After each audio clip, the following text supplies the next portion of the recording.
Okay, once again, thank you for coming on to the program this morning. What do you think of the parents' visa announced by the government earlier this week? Look, it's long overdue because they promised this during Yeah, the election campaign and yeah, it's taken them 18 months to get onto it. yeah, The sad reality is that the vast majority of our Pacific community are going to be excluded from this. yeah.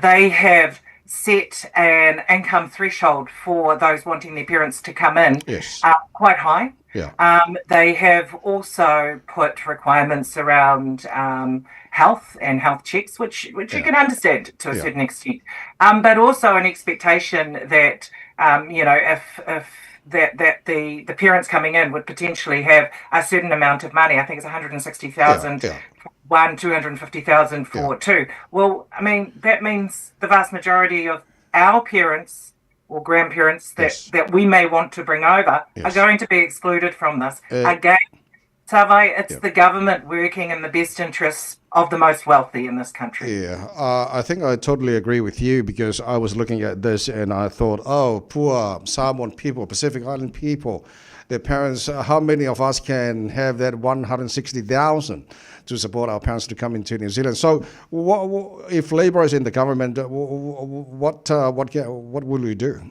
Look, we certainly haven't announced our immigration policy yet, but Phil Twyford, who's our immigration spokesperson, has been quite vocal about the flaws, including what I've just mentioned, with the government's parent visa policy.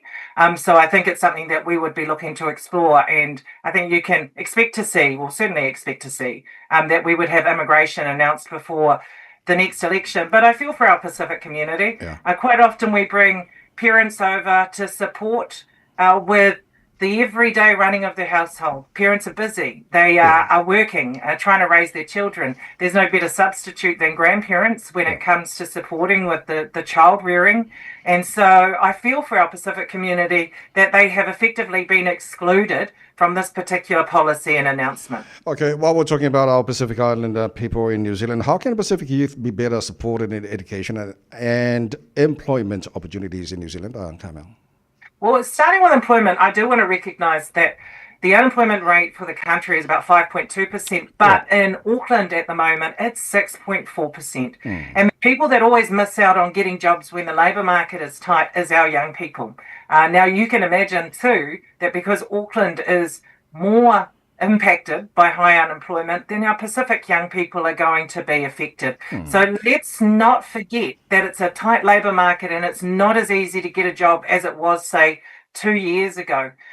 We need to continue to invest in our Pasifika young people so that they do have the skills, the education, the qualifications to be able to get into the jobs that are available. Yeah, But Tavai, some of what we're seeing doesn't support that. You know, the right. stuff like the rhetoric around race-based funding, around race-based initiatives, Yeah, that doesn't support our Pacific young right. people because the reality is that when our Pacific people are supported with language, with culture, when we find alternative ways to support them, recognising that one size doesn't fit all, Right. then we have a much greater level of success. Yeah. Okay, Carmel, tell me, what role does Pacific culture play in shaping New Zealand's national identity? Oh, a massive Yeah, role, Tavai. yeah, When the rest of the world looks to Aotearoa, they don't see another part of yeah, Europe. yeah, What they see is a very unique country. They see Māori, they see Pasifika in terms of being indigenous to this yeah, space. yeah. And it's what makes us unique. Mm. And I think that we shouldn't forget that. It's Yeah, part of our national identity. And I think more than ever, most New Zealanders really do identify as being part of this Pacific right. region and Yeah. being part of our Pacific neighbourhood and Pacific family. And so it's important that we recognise the value in that. Yeah. Okay, Carmel, looks like this week the Labour Party has been vocal about the need for stronger anti-stalking laws. What change do you believe are most crucial in ensuring better protection for victims? Well, let's keep in mind that I think it was last year, our Yeah. spokesperson for police, Ginny Anderson, she actually came out with a members bill which was going to enhance the legislation around stalking. That was off the back of a massive tragedy where someone had their circumstances ignored, they were stalked, and it resulted in the death of this person, Taeao. The government, to their credit, have picked up on that, recognising that we need stronger anti-stalking legislation here in Aotearoa. And now Paul Goldsmith is running with that. We support it, and we will be following this process really carefully. Okay, Carmel, how is the Labour Party tackling issues such as domestic violence and workplace harassment? Okay, so in terms of domestic violence, when we were in government, we created the first ever strategy for the prevention of family and sexual violence. That was called Te Aurere Kura. And we had our first ever minister for the prevention of family and sexual violence. The reason that was needed, Taeao, is that there are multiple government agencies that respond to family and sexual violence. The police, ACC, MSD, Oranga Tamariki have a role, and there will be more, justice. And so it was important that we tried to bring it all together so we could have a proper cross-agency approach. It's quite sad to see that that approach doesn't seem to have been taken as seriously by this government.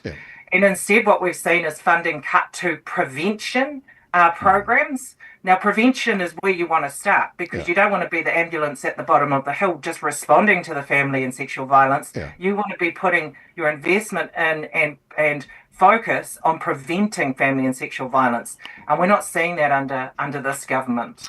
Okay, Carmel, as a Labour spokesperson for Auckland issues, how do you plan to address the ongoing housing and affordability challenges in Auckland? Oh, well, that is one of our key focuses. We've been really clear as the Labour Party that our focus is on jobs, health and homes. And we believe that those are the priority areas for all New Zealanders.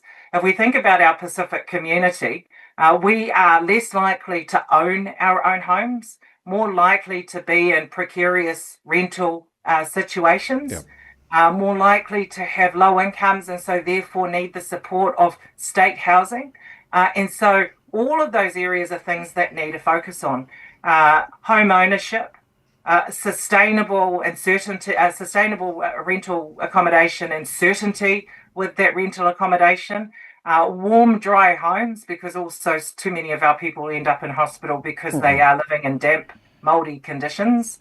And then, of course, for those that need it, access to state housing. It's been disappointing to see with the government that they have basically paused the building of any additional paying order or state housing when we had ramped it up significantly because of the need. Okay. Carmel, my last question. I was looking at the poll released earlier this week. Labour didn't do well on that poll. What is something that you can do to bring the support of the New Zealanders for the Labour Party? Polls are polls.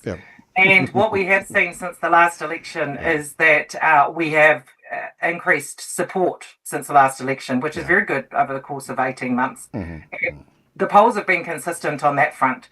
And so really what we have to do is just put our heads down and hold the government to account whilst working with our stakeholders, consulting to actually build the proposition for the next election, because the New Zealanders want us to be an effective opposition, but they also want to know what the alternative proposition is. What are we bringing to the table? Now, we're not in a position to announce all of our policy yet, and that's not unusual. But going into the next election, we will, and we're hopeful that our alternative proposition will be able to win back the support of New Zealanders. Okay, Carmel Sepuloni, Malu, thank you so much for your time this morning. Thanks so much.